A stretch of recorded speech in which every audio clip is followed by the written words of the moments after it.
खेसारी लाल यादव का जबरदस्त गाने का पोस्टर आप सभी के बीच रिलीज हुआ है। इसी पोस्टर के बारे में अपडेट देंगे तो वीडियो के अंत तक जरूर देखें। चलिए आपको बता दूं, भोजपुरी ट्रेंडिंग स्टार खेसारी लाल यादव का एक नए गाने का पोस्टर आप सभी के बीच रिलीज हुआ है, जिस गाने का नाम है पेप्सी।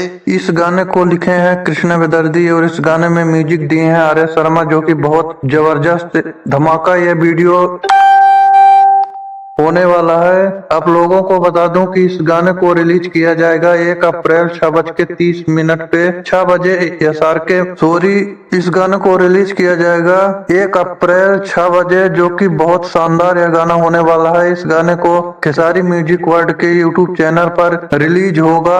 आप लोग जाकर इस गाने को सुनिएगा, बहुत शानदार यह पेप्सी गाना होने वाला है। और इस गाने में नजर आएंगे अनीशा पांडे, जो कि बहुत शानदार इस गानों को बनाया गया है। आप लोग पोस्टर स्क्रीन में देख सकते हैं, बहुत शानदार इस पोस्टर को बनाया गया है और यह गाना बहुत शानदार सुनने को लगेगा। आप लोग जाकर जरूर सुने। धन्यवाद, थैंक यू।